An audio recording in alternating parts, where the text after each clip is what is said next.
1453 में कुस्तुनतुनिया पर तुर्की का अधिकार हो गया और अब यूरोप व एशिया के मध्य पुराने व्यापारिक मार्गों पर तुर्की का नियंत्रण हो जाना, जिससे नवीन मार्गों की खोज को बल मिला। तो चलिए स्टार्ट करते हैं। History of modern India. Advent of Europeans in India. Bharat में सर्वप्रथम आने वाले यूरोपियों में पुर्तगाली थे। उन्होंने मसाला व्यापार को ध्यान में रखते हुए भारत में प्रवेश किया और विभिन्न स्थानों पर फैक्ट्री, कारखाने, बस्ती, व्यापारिक केंद्र की स्थापना की। यह कारखाने उत्पादन के केंद्र के तौर पर नहीं बल्कि भंडार गृह जैसे थे। यहाँ वस्तुओं का संग्रह किया जाता था ताकि यूरोप भेजे जा सके। वैसे यह फैक्ट्री एक किलेबंद क्षेत्र जैसी होती थी, जिसमें गोदाम, कार्यालय तथा व्यापारियों के लिए आवास भी होते थे। पुर्तगालियों ने कारखाना निर्माण की इस पद्धति को इटली के व्यापारियों से प्राप्त किया। पुर्तगाली यात्री वास्को डी गामा 1498 में सर्वप्रथम भारत के पश्चिमी तट पर कालीकट में आया, जहां हिंदू शासक जमोरिन ने उसका स्वागत किया, जबकि वहां मौजूद अरबी व्यापारियों ने विरोध किया। जाहिर है विरोध का कारण आर्थिक रहा होगा। व्यापार के संदर्भ में धीरे धीरे पुर्तगालियों ने भारत आना आरंभ कर दिया और भारत में कालीकट, गोवा, दमन, दीव एवं हुगली के बंदरगाहों में पुर्तगालियों ने अपनी व्यापारिक केंद्रों की स्थापना की। इसी तरह पुर्तगाल से भारत में कई वायसराय आए। इसी संदर्भ में प्रथम पुर्तगाली वायसराय फ्रांसिस डी अल्मीडा था, जिसने नीले या शांत जल की नीति अपनाई। दरअसल पुर्तगाली सरकार की ओर से यह कहा गया कि पुर्तगाली व्यापारी ऐसे दुर्ग का निर्माण करें जिसका उद्देश्य सिर्फ सुरक्षा न होकर हिंद महासागर के व्यापार पर नियंत्रण स्थापित करना भी हो।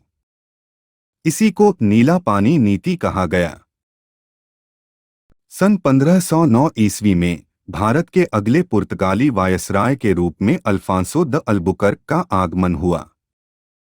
पुर्तगाली गवर्नर अल्बुकर्क ने भारत में पुर्तगाली पुरुषों को भारतीय स्त्रियों के साथ विवाह के लिए प्रोत्साहित किया, जिससे कि भारत में पुर्तगाली बस्ती की स्थापना को मजबूत आधार मिल सके।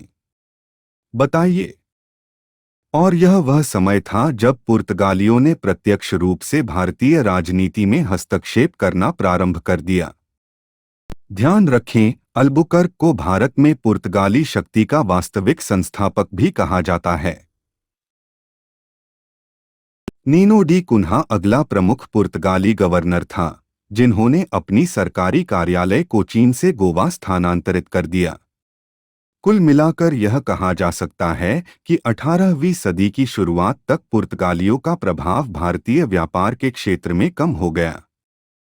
तो पुर्तगालियों के पतन के क्या कारण रहे को चर्चा करने से पहले एक ध्यान रखने वाली यह बात है कि 1661 ईस्वी में ब्रिटिश राजकुमार चार्ल्स द्वितीय के साथ पुर्तगाली राजकुमारी कैथलीन का विवाह हुआ और इसी क्रम में उपहार स्वरूप बॉम्बे ब्रिटिश राजकुमार को प्रदान किया, जिसने 1668 में बॉम्बे ब्रिटिश कंपनी को दे दिया।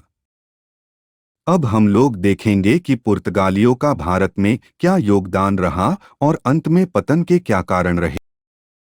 भारत में पुर्तगालियों का योगदान यह रहा कि उन्होंने प्रिंटिंग प्रेस की स्थापना की, तंबाकू की खेती का प्रचलन किया और यूरोपियन भवन निर्माण की गोथिक शैली का भारत में प्रवेश हुआ और यूरोपी चित्रकला के तत्वों का भी भारत में प्रचलन हुआ।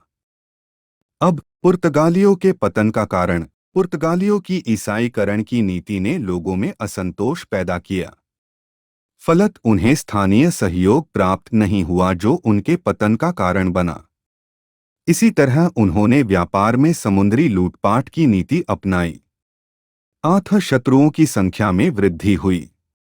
दरअसल पुर्तगालियों ने कार्टेजारमेडा काफिला पद्धति की शुरुआत की, जिसके तहत समुद्री व्यापार के लिए पुर्तगालियों से परमिट प्राप्त करना होता था और इसे न लेने वालों को दंडित करते हुए उसके समुद्री जहाज को लूट लिया जाता था।